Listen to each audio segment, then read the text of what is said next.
আপনাদের অনুরোধে আকাশে হলুদের ব্লগ নিয়ে চলে আসলাম। এই ব্লগে হচ্ছে পুরো হলুদের প্রোগ্রামটা থাকছে। আকাশে এন্ট্রি মোমেন্টে বাপ্পি অনেক বেশি হ্যাপি ছিল, কারণ হচ্ছে আকাশে পরে বাপ্পি বিয়ের সিরিয়াল। বেচারা হচ্ছে এতদিন অপেক্ষা করছিল কবে তার বড় ভাইয়ের বিয়ে হবে আর কবে হচ্ছে বাপ্পির সিরিয়ালটা ক্লিয়ার হবে। বিন্দু অনেক বেশি হ্যাপি ছিল, বিন্দুও খুব নাচ করতেছে। পুরো হলুদের প্রোগ্রামটা দায়িত্ব আমার উপরে ছিল। আমি চেষ্টা করেছি ছোট ভাইয়ের বিয়েতে হচ্ছে তার হলুদের প্রোগ্রামটাকে সুন্দর করে অ্যারেঞ্জ করার। শর্ট টাইমে ছিল, আসলে এত শর্ট টাইমে এত কিছু করাটা পসিবল হয় না। আমাদের ফুল ফ্যামিলি মিলেই হচ্ছে বিয়ের ডেট ফিক্সড করেছি, বাট ফাইনাল ডেটটা আমরা দেইনি। আমার ভাই হুট করে ফাইনাল ডেটটা জানিয়ে দিচ্ছে। আমরা আমার ভাইকে বলছিলাম যে মিনিমাম হচ্ছে আমাদেরকে 1 মাস সময় দিতে হবে সবকিছু অ্যারেঞ্জ করার জন্য। কে শুনে কার কথা, কারণ যেদিন ডেট দিয়েছে সেদিন নাকি তার রিলেশনের ডেট ছিল, মানে ওই ডেটে হচ্ছে তাদের 12 বছর পূর্ণ হবে। সেজন্য ঝড় বৃষ্টির মধ্যে ওই ডেটেই হচ্ছে বিয়ে করবে। আকাশ আমার কেমন ভাই হয় এটা অনেকেই জানতে চাচ্ছেন। আকাশ হচ্ছে আমার মামাতো ভাই হয়, আমার মামার একমাত্র ছেলে। আমার মামা বেঁচে নেই, উনি হচ্ছেন আমার মামি। বাড়ির মুরব্বীরা হচ্ছে প্রথমে হলুদ ছোঁয়া দিচ্ছে, তারপর হচ্ছে আমরা চলে আসছি আকাশকে হলুদ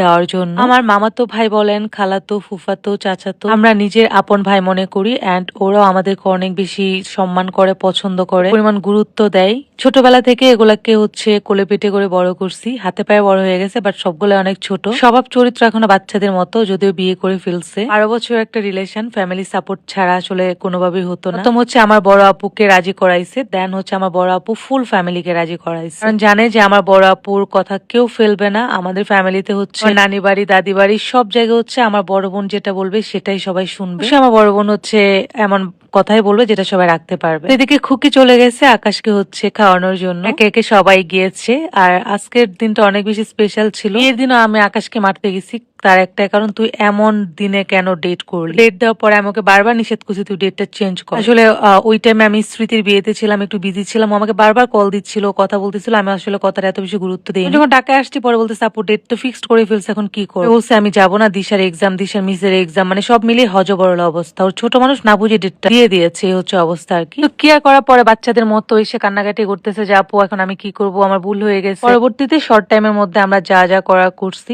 যতটুকু করা যায়। বিন্দু নাচটা অনেক বেশি সুন্দর ছিল, বিন্দু তো সেই সুন্দর ডান্স করেছেন, পুরোটা প্রোগ্রাম মাতিয়ে রাখছে। আমার বাবা দেশে বাইরে ছিল, সেক্ষেত্রে আমাদের ছোটবেলাটা নানি বাড়িতেই কেটেছে। ওরা মামি হচ্ছে আমাদের সেকেন্ড মা বলতে পারেন। তো আমাদেরকে না, আমার ফুফাতো বোন, চাচাতো বোন সবাইকে আমার মামি অনেক বেশি আদর করে, নিজের সন্তানের মতোই ভালোবাসে আমাদেরকে। কে বলে যে মামিরা নাকি এটা সেটা, বাট আমাদের কাছে আমাদের মামিরা মায়ের মতো। বার হচ্ছে আমরা বাড়িতে যাই, ততবারই হচ্ছে আমাদের নানি বাড়িতে যাই। ওটা প্রোগ্রাম হচ্ছে আকাশদের বাড়িতে হয়েছে, মানে আমার নানি বাড়িতে। অনেকে অবাক হচ্ছেন যে নানি বাড়ির সাথে এত ভালো সম্পর্ক। আমার নানি বাড়ির সাথে শুধু আমাদের না, মানে আমার ফুফাতো বোন বলেন, আমার চাচাতো বোন, সবার সাথে আমার নানি বাড়ির সম্পর্ক অনেক ভালো। আমার মামার বাড়ির সবাই আমাদেরকে অনেক বেশি আদর করে। কোনো ফিল করি না যে আমাদের মামাতো ভাইগুলা হচ্ছে আমার মামাতো ভাই, আমরা ফিল করি যে আপন ভাই। পুরো পরিবারে হচ্ছে সবাই আমাকে ভয় পায়, আর সবার কমফোর্ট জোন হচ্ছে আমার বড় বোন। এই জন্য সবকিছুতে হচ্ছে আগে আমার বড় বোনকে রাজি করায়, তারপর হচ্ছে আমার কাছে আসে, মানে আমার বড় বোন যেটা হা বলবে সেটাই। যাই হোক, আমরা প্রোগ্রামে অনেক বেশি মজা করেছি। এটা ছিল হচ্ছে আমাদের হলুদের প্রোগ্রাম। নেক্সট হচ্ছে রং খেলা, বিয়ে এবং রিসেপশনের ব্লগ নিয়ে আসবো খুব সুন। ভিডিওতে বাকি আরো ডিটেলস জানাবো। Thank you everyone.